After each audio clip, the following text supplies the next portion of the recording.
What's up? Now just recording a podcast. What's up with you? Oh, not too much. You know what, though? What?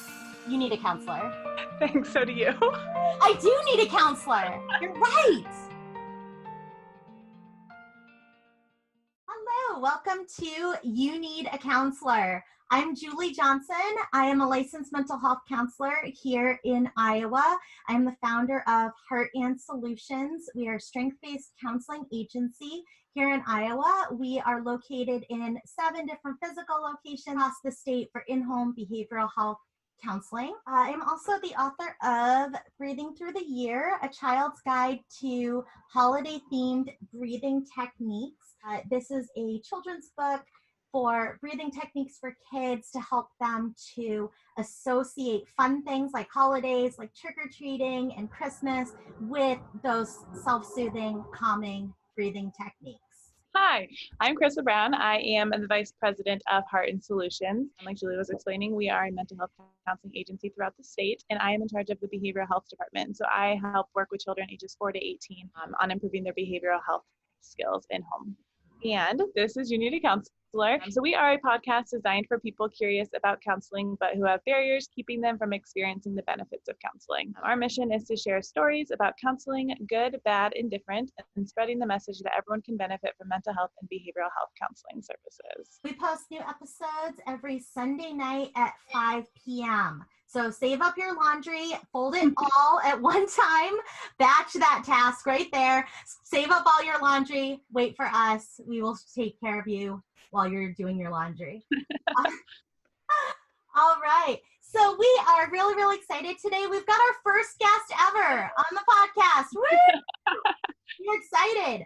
All right. So we have with us Dr. Craig Springer. He is a clinical psychologist in both New York and New Jersey. He holds a dual license there. He is also the principal and managing partner of the Good Life Center for Mental Health that is in Cranford, New Jersey. So if you're listening from New Jersey, you have to call Dr. Craig Springer, okay, at the Good Life Center. He also has given over 50 professional presentations.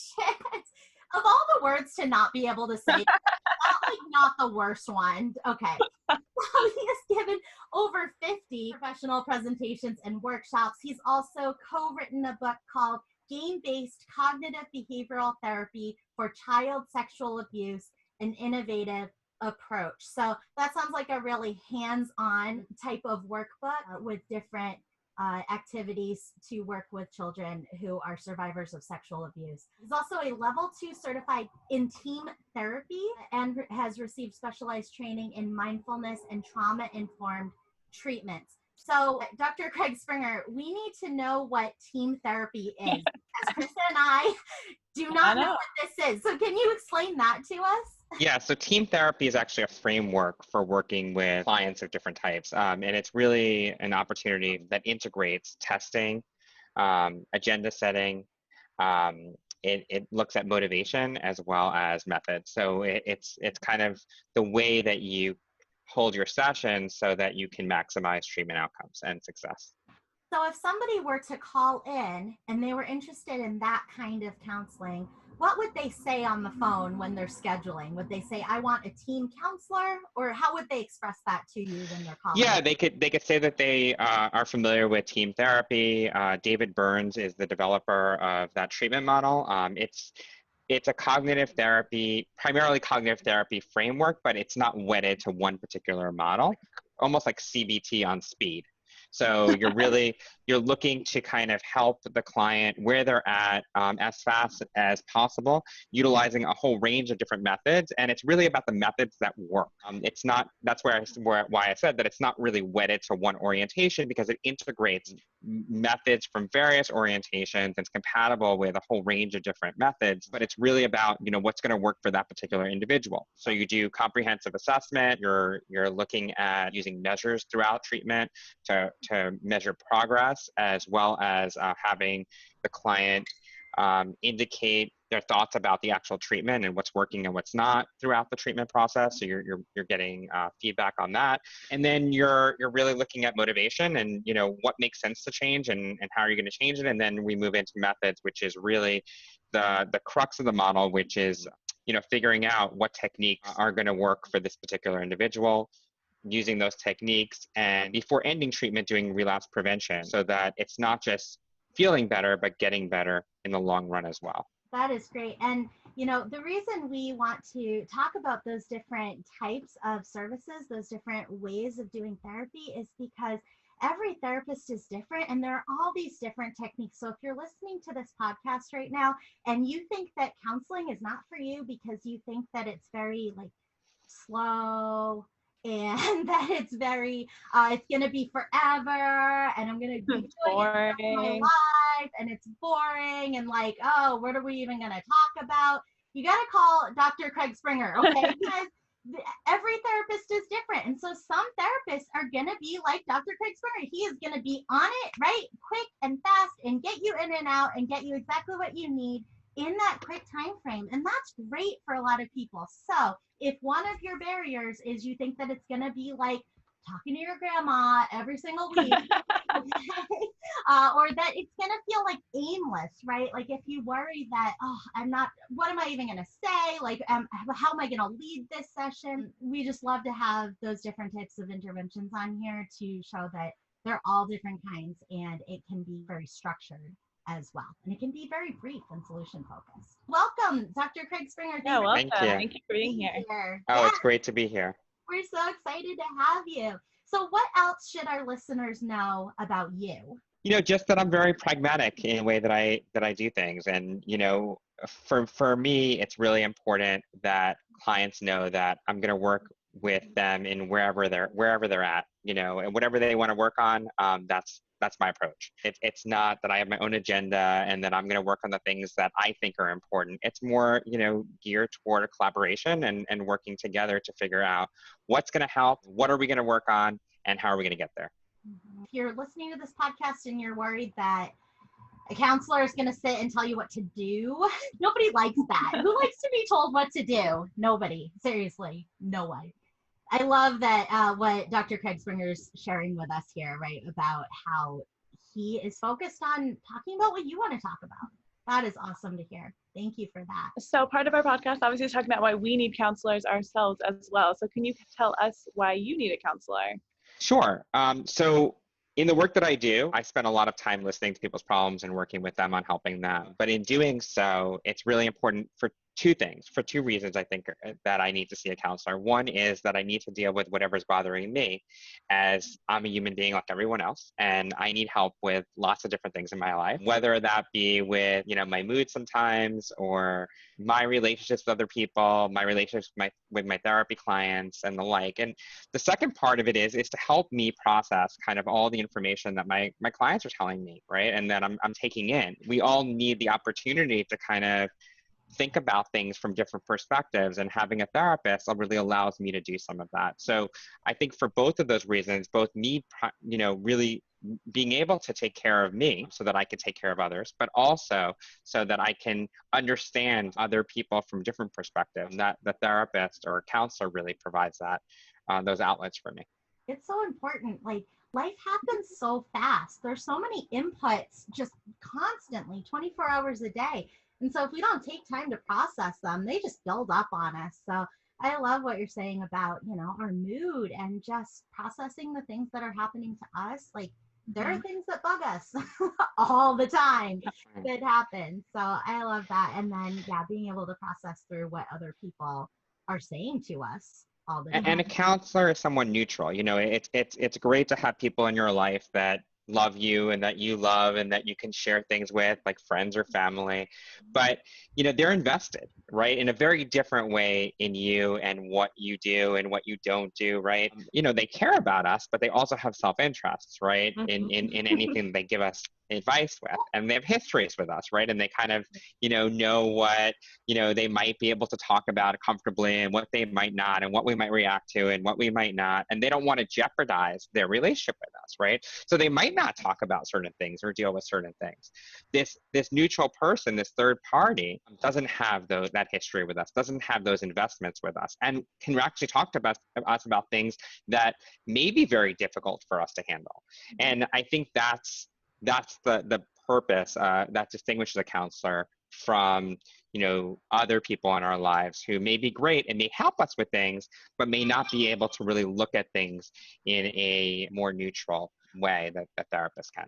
It's like having that outside perspective on things, that it reminds me of, there's this game where you look at a picture that's zoomed in to something, right? It's like a piece of clothing or something like that. And it's zoomed way in and it says, what is this picture? Like, I don't know. I can't see it. I'm too close to it. Right. And, when my daughter is 35, my daughter's 4 right now. When she is 35, like, I hope to be her best friend. I hope we talk all the time. I hope she shares stuff with me, but I'm still going to have the experiences in my brain of like her pooping her pants. I can't get that out of, like, that's always going to be there somewhere, right? And so I'm never going to be a neutral party for her. I'm never going to, even when she's 35, I'm never going to see her as a 35-year-old. I'm going to see her as a 3-year-old or a 4-year-old her whole life, right? So what a great perspective of, like, it takes that outside person. It takes that, like, zooming out and then going, oh yeah, that's a shower curtain, or like, oh yeah, that's a doorknob. Being able to call it what it is and seeing what it is.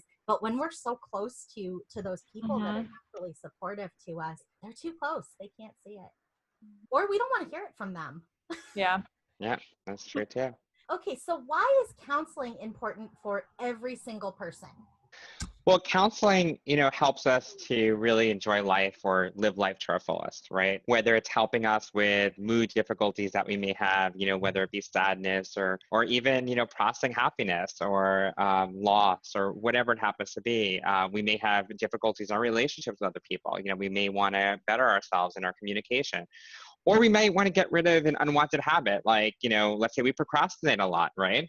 So, it's not sufficient, at least from my perspective, to just live life and have an okay life. We deserve better than that. And you might not deserve to be happy every day or every minute of every day, but I think, we're most of us are deserve to be happy at least 5 or 6 days a week, right? And, getting to that point may involve, seeing someone and having them help us kind of differentiate, our reality from maybe our distortions of reality, maybe our biases toward, looking at things in a negative way, right? Unhappiness a lot of the times comes from our focus on the past or the future. It may manifest itself as far as, depression and guilt that we may have from the past, or worries about what our future is going to bring. What negative things might happen or be in store. What's the worst thing, that may happen is sometimes where our mind goes. And our mind is constantly playing tricks on us, right? And it's sometimes therapy or counseling can really help us figure out the distortions from the reality, the likely from the unlikely, right? And that's so important, and that we have the ability to reach out to someone who can help us figure that out, rather than allow us to kind of live this life that may not be as fulfilling as one might want. I love what you said, that perspective of, counseling isn't something we have to do so that we get better for society or something like that. Counseling is something that we deserve to do because we're worth it. We deserve to get that opportunity and that time spent on us, and that focus, even our own focus, to be spent on ourselves, to invest in ourselves, in our own happiness and in our own futures. And I love too what you said about anxiety being, thinking about the future, and depression, resentment, regret being about the past. And one of the greatest things, I know you have training in mindfulness. And one of the greatest things about going to counseling and working on those mindfulness techniques, or even learning those mindfulness techniques, is just training ourselves to, I always hear my counselor's voice in my head, right? And she'll say, Julie, where are your feet? And I'll be like, they're here. It's Monday, right? And so I can say those things to her, right? But I hear her voice I hear my therapist from when I was 13. I hear her voice in my head all the time. But when I hear, Julie, where are your feet? Right? That just brings me right back into like, oh yeah, it's Monday. I've got this really awesome podcast guest I'm talking to, right? And I don't have to be worrying about, oh my gosh, I have to get milk tomorrow. And like, what if there's a long line, or what if I can't do the delivery or something like that, right? I don't have to worry about that stuff because I've got those mindfulness techniques in my tool belt, and I practice them in real time with my counselor until they just become second nature. Like they're just as natural as breathing, which we learn how to breathe again in counseling, and then just as natural as walking or talking. What great points. Awesome. Have you ever met anyone who couldn't benefit from counseling? No, I think that everyone can. I don't think that everyone is ready at all times, though. I do think that if someone's pushing you to go rather than you on your own are motivated to, I think that's a time where it may not be the best. And I think that what's really important is that you feel that you want to do this for you. I've had many people come to me that says, my spouse is telling me to go to therapy, or my parent is telling me to go to therapy, but I don't really feel like I need it. That might not be the right time, or there may be something else that is the right thing to work on now.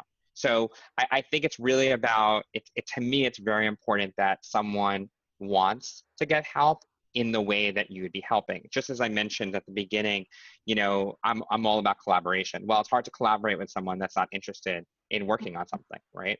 So what we'll do is we'll figure out if there's anything to work on. So I'll give you an example. If I'm working with adolescents and the adolescent is brought in by the parent, and the adolescent doesn't want to come to therapy, but the parent is really motivated.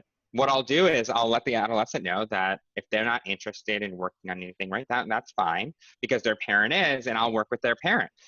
I could tell you that within a couple of sessions, almost always the adolescent wants to work with me, because they don't like what's happening, right? The parent is now directing everything. They're changing things up, and the adolescent wants to have some control over that. So they want to work with me too. And then they're motivated. So, to me, the motivation is really key. If I'm working harder than the client is on helping them change, then something's wrong, right? We got to switch that around. I will use engaging strategies and such. I developed this model called game-based cognitive behavioral therapy, which uses games and techniques to really help increase motivation. But there still has to be some common ideas about what the goals are. And if there's goals, it may not be that you always want to do what's necessary to get there, but at least you do want to get to that outcome. If you're happy with your life right now and you're not looking to change it, I'm not going to be the one that tells you need to change your life. I find that a lot of times when people will say that, if I say I'm a counselor, and they'll say, oh, I tried counseling once, didn't like it, wasn't for me, right? Once I dig into those stories a little bit, I'm nosy, okay? There's a reason I'm a little nosy. I like hearing people's experiences.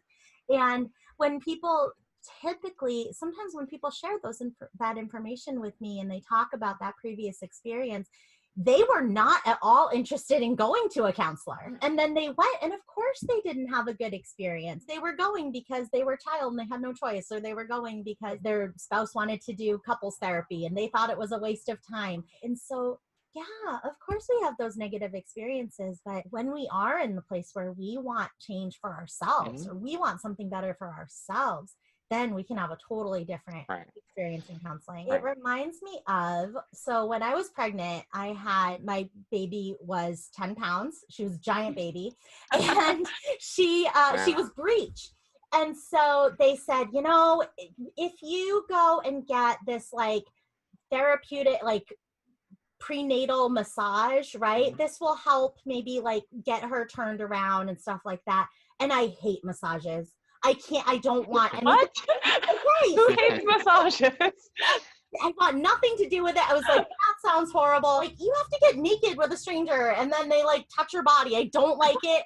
And so, feels so good now.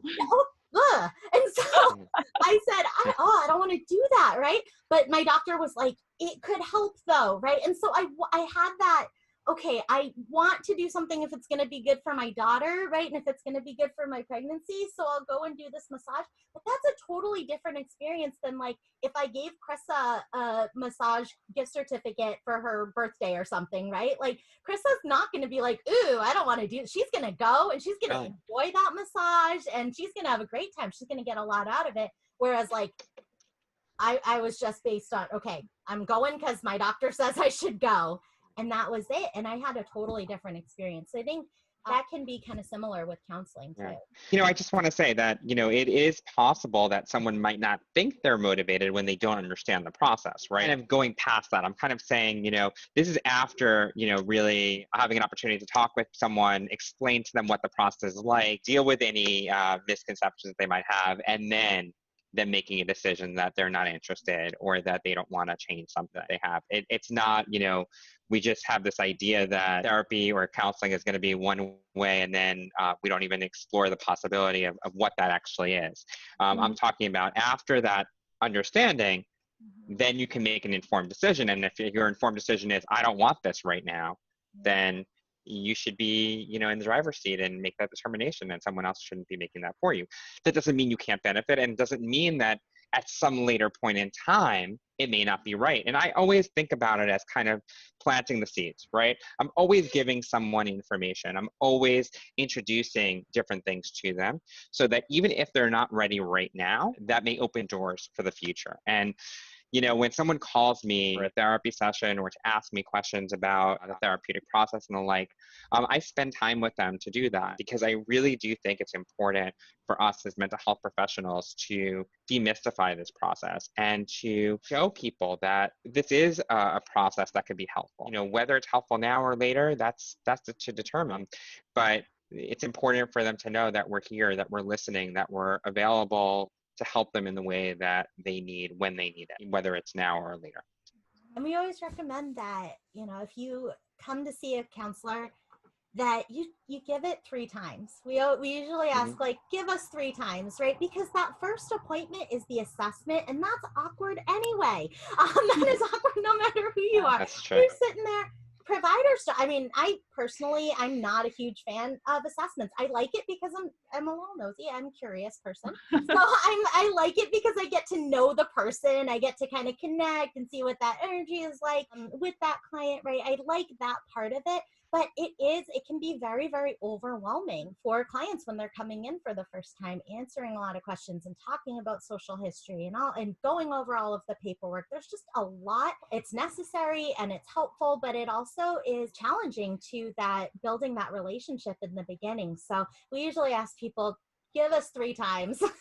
Give us a chance. Give us 3 times. Get to know us a little bit, aside from all of these super boring questions we have to ask you. And let us talk you through some of the challenges that you might be having internally with even the idea of being here, right? And even with the idea of what you think about me when you first come in, right? Do you think, I used to have clients all the time who would be like, how old are you? Are you, have you graduated high school, right? Good. Say those things to me.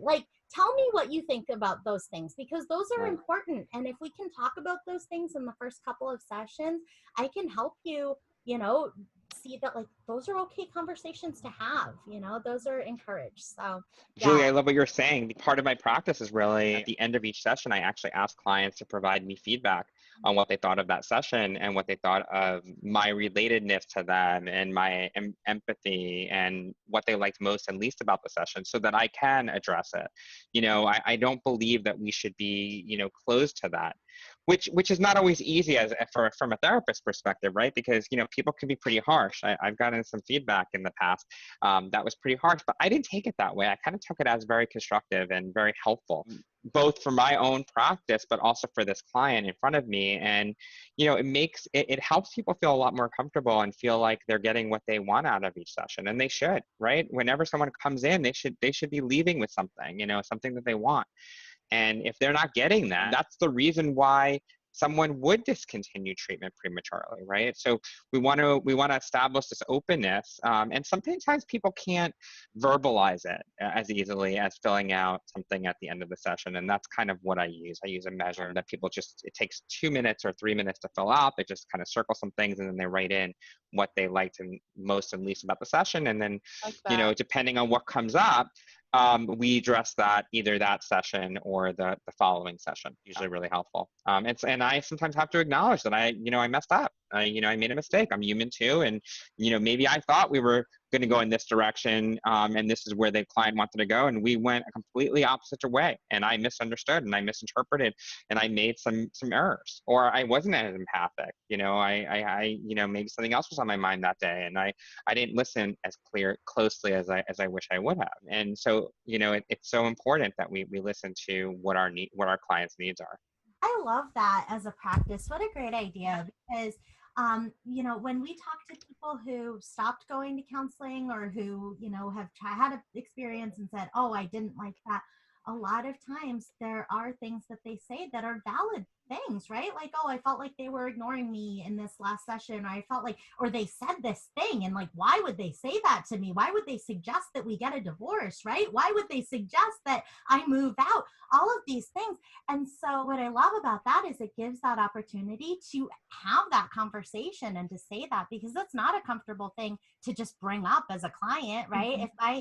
If my therapist says something that kind of ticks me off a little bit, right? Like if I'm not asked about that, and if that's not a general practice that I'm just used to that's happening every time, then it is harder for me to assert myself and say that to the person, because that might be part of the reason I'm coming in, right? Maybe I need to practice those assertive skills, or maybe I need to prioritize being able to put my needs first out there and to communicate them and to trust that somebody else is going to respect that, right? And understand that. So I just really love that. And what a great opportunity too, to model for your clients that like, we are all human. Like we are all going to make mistakes. Yeah.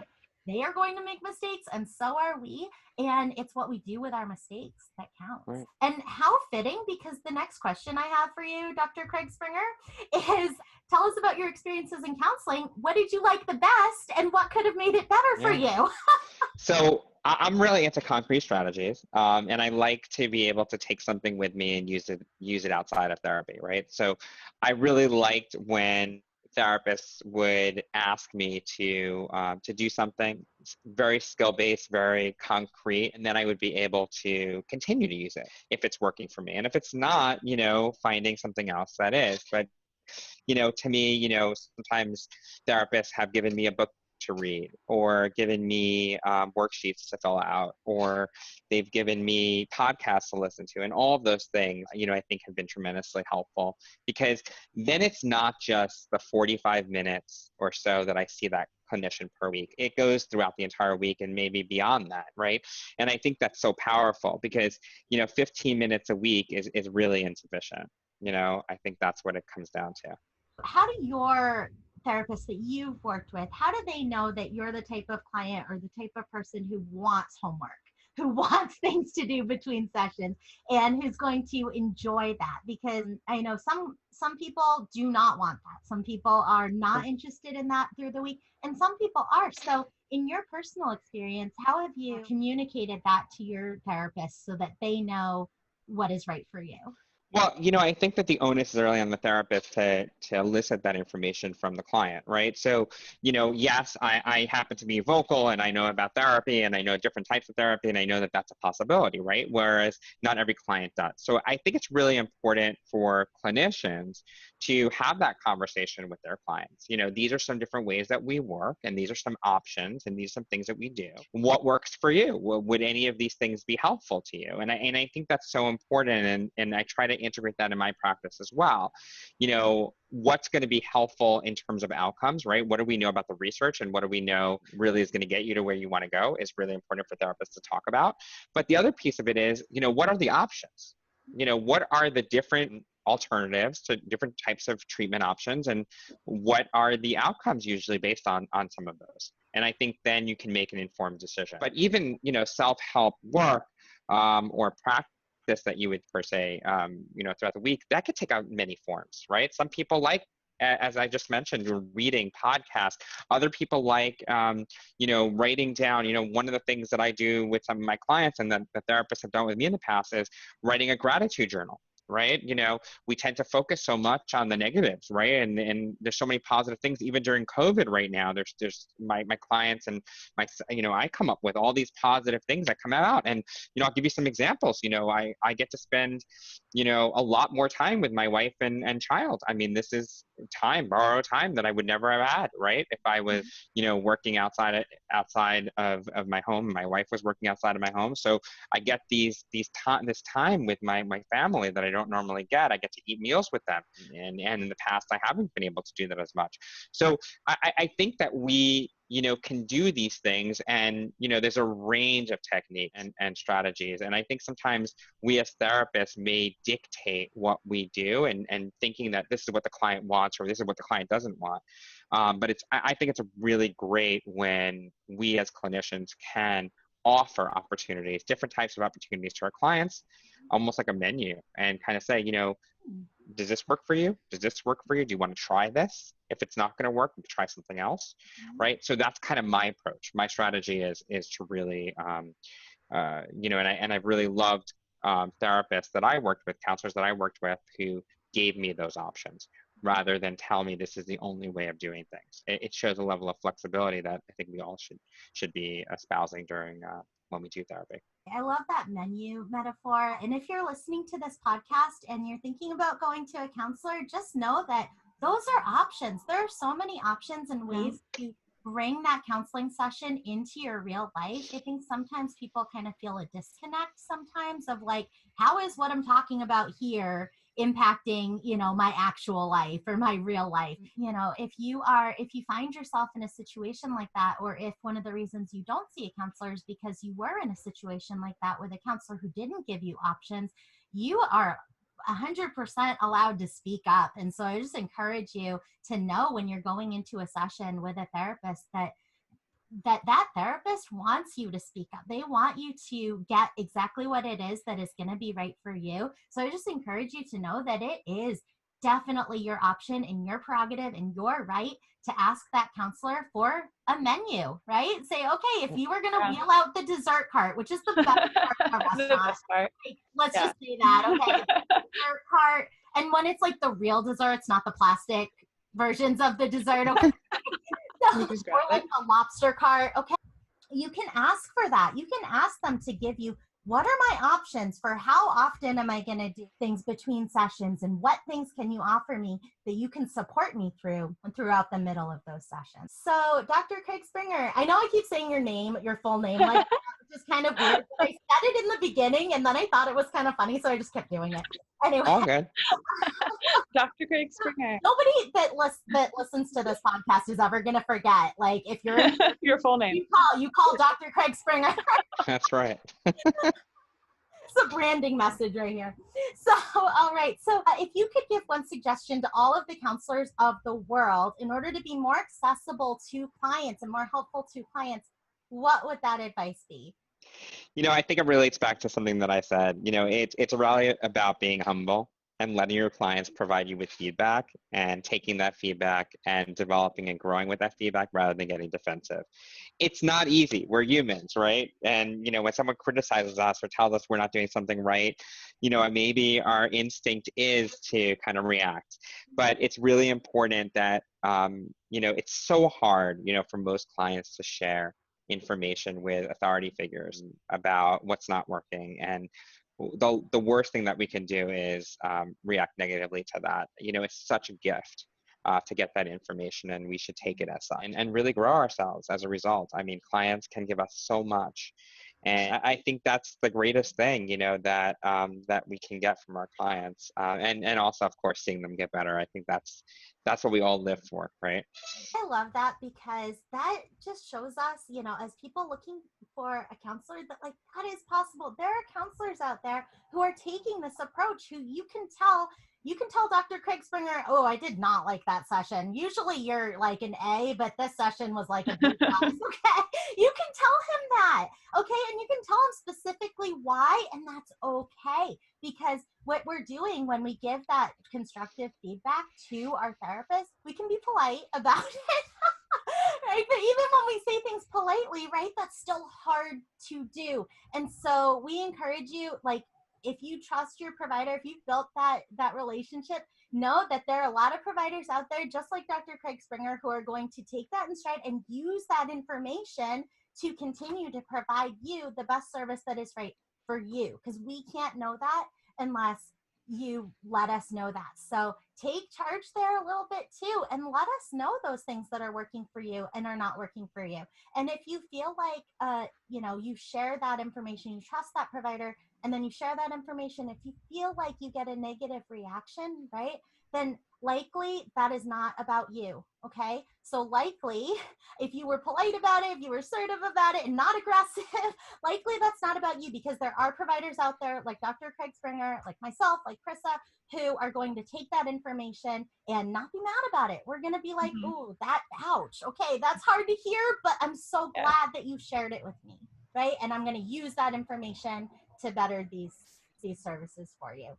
So it has been so great having you here. I feel like we've gotten to talk about a lot of different things that are going to be really helpful to our listeners. And so, Dr. Craig Springer, how can listeners in Cranford, New Jersey, how can they contact you to set up an appointment? And also, how can they buy your book?